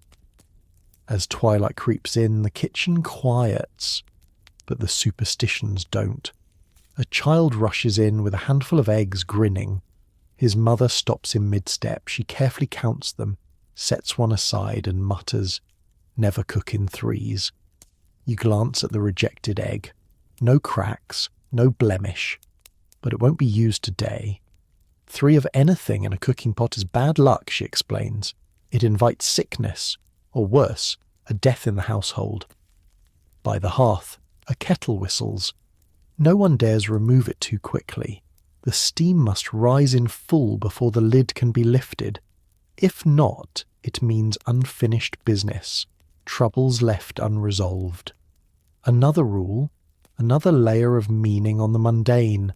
A man beside you breaks bread and spills a few crumbs. He sweeps them into the fire and nods solemnly. Feed the spirits under the floor, he says. You don't ask questions, not here. In this house, in this village, superstition and supper share the same seat at the table. You sip a mug of warm beer and notice a tiny spider crawling on the rim. Instinct tells you to flick it away, but the woman next to you stops your hand. Don't kill it, she warns. It's guarding your drink. She lets it crawl onto her finger and carries it to the door, whispering to it like an old friend. You blink, unsure if you're more unsettled or enchanted. There are stories too. A man who refused stew on a fasting day and died a week later. A girl who bit into the first apple of spring before offering thanks and lost her voice for a year. A baker who mocked the bread he overbaked and never rose a loaf again. The kitchen remembers, they say, and it holds grudges. Some of these ideas sound ridiculous, but when you see them acted out, day after day, with reverence, with caution, with real consequence, they begin to take root. You start stirring your porridge the right way. You leave a scrap for the mice. You never hand someone a knife directly. You don't know why, but you do it. Because in this world, meals are spells, utensils are charms, and every ingredient has a personality of its own. And it's not so far from the present. Think of the modern world's lucky foods. Grapes at New Year's, lentils for wealth, breaking wishbones, blowing out birthday candles. These aren't rational. They're rituals. We still carry them, still need them, still eat by instinct when we're honest. By the time you go to bed, you catch yourself turning the bread crust inward, just as you saw the others do. So the devil can't count your bites, someone once said. And in that moment, you're no longer pretending to live in the past. You're just living. You step into the narrow lane that runs between the tavern and the candlemaker's shop, drawn by the smell of something cooking, something greasy, hot, and oddly familiar. A low wooden cart, its wheels dark with soot, stands near the corner. Behind it, a heavy-set woman ladles steaming stew into chipped bowls, her apron stained and her voice sharp. No silver platters, no linens, just the fast, cheap heat of the street. This is medieval street food. Quick meals for workers, travellers, and those too poor or too busy to cook. And while the manor kitchens and church feasts get all the attention, it's here in the alleys, lanes and corners that most people actually ate. You step in line behind a few others, eyeing the day's options. A bowl of fish stew with floating bones and cabbage stems, a meat pie whose filling you dare not identify, and something on a stick, charred, sizzling and vaguely bird-shaped. You ask what it is. The cook grins. It was walking yesterday. You choose the pie. It's hot, flaky, and suspiciously chewy. Probably turnips. Maybe offal. Maybe worse. But it's only a penny. And most importantly, it's filling. Around you, workers from the tannery, stable hands and cart drivers eat quickly standing. There's no time to linger. These meals are made to keep you moving. A full belly for another few hours of hauling, scraping, digging, living. And yet, even here, there's pride. The woman sells her pies only hot and fresh. If one cools too long, she throws it to the dogs. Another stall offers hot wine with spices. 2 pennies, but worth it on a frozen morning. You sip some. It burns going down, but feels like fire in your chest. A boy runs past with a skewer of roasted onions and salted herring. He's barefoot, grinning, eating like a king. You're offered a plate of humble pie next, made from deer innards, leftover dough and thick gravy. It's a dish once reserved for royal huntsmen, now passed to tavern cooks and alley vendors. You take a bite. It's salty, dark, and rich. You'd never guess it was made from scraps. As the day wears on, the street grows louder. Carts clatter past. Someone haggles over a bowl of beans, and a vendor sings out prices for eel pasties with more confidence than the eels deserve. You edge toward a second stall, where a man is ladling something thick and grey from a battered cauldron. You brace yourself. Peas porridge, he says without looking up. Boiled yesterday. Boiled today. Will be boiled again tomorrow. You smile. That rhyme is still whispered in nursery songs today. But here, in front of the steaming pot, it isn't quaint. It's survival. Because street food wasn't just convenience. It was necessity. Most homes didn't have ovens. Many couldn't afford fuel for fires. So a single hot meal bought on the street meant warmth, calories, and the chance to rest your hands and jaws before working again. And despite the grime and clatter, some of these dishes endure. That meat-filled pastry wrapped in paper at your favourite pub, once a survival hand pie, that fried fish with vinegar from seaside stalls, a cousin to the salted herring and onions served here by the alley's edge. Even the term fast food owes its soul to these carts, where meals were served fast, eaten faster, and paid for in pennies and paces. Back at the corner, a woman serves fried cheese curds dusted with herbs and stuffed into a hollow bread roll.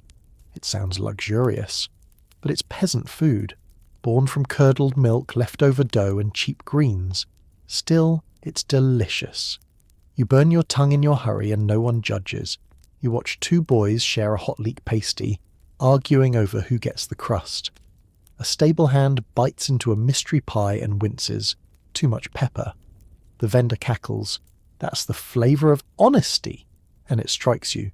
There's no pretense here. The food is what it is. Cheap, hot, imperfect. But somehow, honest. If the noble feast is a performance, then this is the rehearsal, the reality, the everyday. You help a vendor pack up as dusk falls. She scrapes the last of the stew into a pail. What's left will be reheated tomorrow. Maybe, if it lasts. She wraps unsold pies and cabbage leaves to keep the flies off. Nothing goes to waste. And as lanterns glow and shutters close, you realise that this is where medieval cooking truly lived. In alleys, in corners, in bowls passed hand to hand. Not in recipe books, but in scraps and steam and shared salt. So the next time you grab a sandwich from a cart, or a slice of something hot wrapped in paper, remember the fish stew, the umble pie, the peas porridge, and know you're walking in ancient footsteps. The castle hall is dim, lit by a few sputtering tallow candles and the last glow of a smoky hearth. You've been invited to sit quietly near the wall as the evening feast begins, not as a guest, but as an observer. Servants move swiftly, laying out silver platters and velvet-draped trenchers, careful not to make eye contact with the lord or his family. A roasted swan is carried in, skin lacquered, wings reattached for flair. It looks majestic. It smells off, rich, gamey, slightly sour. You watch the nobleman slice into it and take a bite, lips tightening. He doesn't finish it. A servant clears it away discreetly, and you realise something unexpected. The rich ate worse than you thought. You'd assumed the upper classes dined like kings, because, well, they were kings. But many of their foods were more about display than taste. It wasn't about satisfaction. It was about power. To eat extravagantly was to prove you could afford to waste. A second course arrives, black sauce poured over boiled capon. The sauce is made from burnt bread, vinegar, wine, and dried fruit. It's bitter, smoky, and intense. The capon is dry. No one complains. Beside you, a kitchen boy whispers, "They won't finish half of it." He's right. The peacocks, the gilded pies, the moulded jellies, they'll all be picked at and removed. They'll feed the dogs, the staff, or the pig bins, but they've done their job. They've proven excess. Then comes something even stranger. A jelly in bright red, moulded into the shape of a castle. It's made from wine, sugar, and gelatin from boiled calves' feet. Beside it, a moulded custard shaped like a hedgehog with almond spikes. These illusion dishes were culinary performances, entertainment as much as food. Whether they tasted good, that wasn't the point. You retreat into the shadows as the feast stretches on. By now, half the guests are full, the other half merely picking. A platter of spiced lamprey, an oily, eel-like fish favoured by nobility, is passed around. It glistens with a sauce of clove and cinnamon, thickened with blood and vinegar. You hear murmurs of approval, but you notice, most just nibble, then leave it. Another dish arrives, this one even stranger. A white leech, a firm jelly made from almond milk, sugar and rice flour, sliced like cheese. It tastes floral, almost medicinal. It's served beside roast goose dyed bright yellow with saffron, not for flavour, but so the colour would pop under candlelight. The combination is bewildering. Sweet jellies with greasy meat, fish with fruit, meat pies sprinkled with sugar. You find yourself longing for a bowl of barley and onions. The nobleman leans back, dabbing his lips with cloth. A servant clears away half a pie, untouched. No one notices. The food isn't meant to be eaten, it's meant to be seen. And beneath the glamour lies something darker. These grand displays were made possible by an army of unseen labour, cooks, spit boys, foragers, and kitchen scullions who worked from before dawn until long after the candles guttered.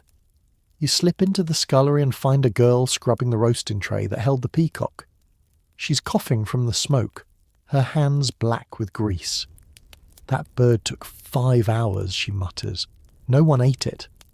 Later that night, the leftovers are quietly sorted. The best scraps go to favoured servants.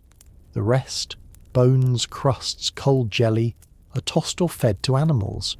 A few lucky beggars at the gate receive a plate of broken pie crust and fish bones. And you realise the aristocrats weren't eating better food, just more of it.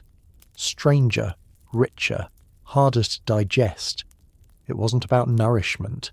It was about proving they didn't have to care. You think back to the villagers, happily slurping pottage, eating off trenchers, seasoning with herbs they picked themselves. Their meals were humbler, yes, but they made sense. They fed. They warmed. Here at the high table, food had become theatre, a performance of status, and as with many performances, the truth sat quietly behind the curtain. You step out into the night, the air cold and clean. Behind you, laughter echoes from the hall, but you're already dreaming of stew. Morning returns, and with it, something unexpected. You're back in the village kitchen, helping stir a pot of turnip and bean stew, when a young woman hands you a basket of herbs. Mint, dill, parsley, fresh, green, and full of scent. You blink. It's not spring yet. Where did these come from? From the sill, she says, pointing to a narrow window ledge warmed by the hearth, and the basket under the bed. You peek under her cot and find a wooden box lined with cloth and damp moss. Tucked inside are sprigs of greens carefully wrapped in wax linen. Preserved, protected, still good, still alive. And just like that, it clicks. So many of the foods you've seen, smelled and tasted over the last weeks have survived. Not just here, but in your world. You remember the sourdough starter on your neighbour's counter, the fermented pickles in the farmer's market, the rye loaf from the artisanal bakery, the hot meat pie from the street vendor, even the lentil stew simmering on your own stovetop back home. These weren't accidents. They were echoes. You start walking through the village one last time, seeing everything differently. The trenchers, now called bread bowls, the pottage, rebranded as rustic one-pots, the vinegar-soaked onions, the basis of gourmet condiments. In the market, a woman is selling pickled walnuts, each one wrinkled and black like tiny brains. You remember seeing the same jar on a hip restaurant shelf last winter labelled Heritage Preserve. Someone once laughed at the idea, but now you get it. A boy passes you eating a slab of fried cheese stuffed in coarse bread. You could swear you saw something just like that in a food truck last month. Crispy, salty, nostalgic, survival food turned delicacy. In a corner, a cook slices liver for the day's pie. You glance away, then remember the pâté your aunt serves at holidays. You taste it now with new understanding. A poor man's trick elevated to fine dining. All around you, the strange food habits of the past aren't gone. They've adapted, rebranded, returned, often dressed up in language and luxury, but still carrying the bones of their origin. And not just the food, the rhythm, the reasons. Fermentation for the gut, root vegetables in winter, eggs only when the chickens lay, rich food only on feast days. Your modern habits owe more to this world than you ever guessed. The wind picks up again as you pass the last row of houses. Somewhere nearby, a pot clangs. You hear a rooster complain. The smell of wood smoke clings to everything, but under it lingers rosemary, and maybe garlic? You smile. The idea that medieval folk didn't season their food has always been wrong. They just used what they had, what grew nearby, what could be dried, smoked, or brined. Their habits were rooted in rhythm, in scarcity, in the quiet brilliance of making something from nothing. And you realize we're still doing that. The Sunday stews, the family dumpling recipes, the hand-me-down spice blends with no written recipe, just instinct. A grandmother's pickle jar, a father's sour soup.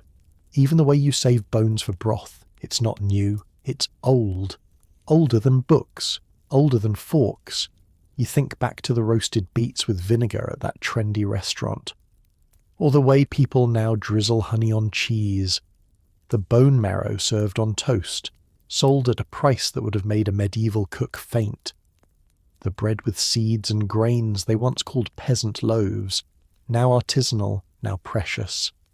And you laugh softly, because the irony is delicious. What once fed the desperate now feeds the fashionable. The cycle turns. But the core of it, the ingenuity, the earthiness, the survival, it never left. Even our rituals are echoes. The big feast on Sunday, the fasting on Fridays, the winter stores, the spring cleanse that just happens to match the leanest time of the farming calendar. Coincidence? Hardly. You sit once more by the fire. The stew is bubbling.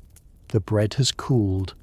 Someone brings a slab of cheese, sharp and firm, and breaks it with a knife shaped like a fish. They pass you a bowl, and you eat. And in that moment, between the steam, the salt, the comfort, you feel it.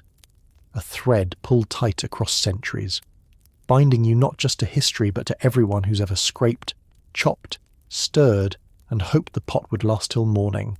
And now the fire is low, the bowls are empty, the air smells faintly of ash and time. You sit back, full not just of food, but of memory, of quiet admiration, of wonder at how something as simple as a bite to eat can carry 1,000 years inside it. From eel pies to sour stews, bread trenchers to sweetmeats, every strange medieval habit whispered its way into your world, sometimes dressed in silk, sometimes just hiding under a new name. You imagine a woman bent over a hearth centuries ago, rubbing herbs between her fingers, stirring with care, not for luxury, for love, for necessity. That same spirit lingers in your kitchen today. So the next time you eat something warm and strange, something sharp or sour or slow cooked, pause, taste deeply, let it carry you back. You're not so far from them, really. The past is never gone, it simmers. Let that thought keep you company tonight. Let the scent of barley and garlic, of smoke and mint settle softly in your dreams. Sleep full, sleep warm,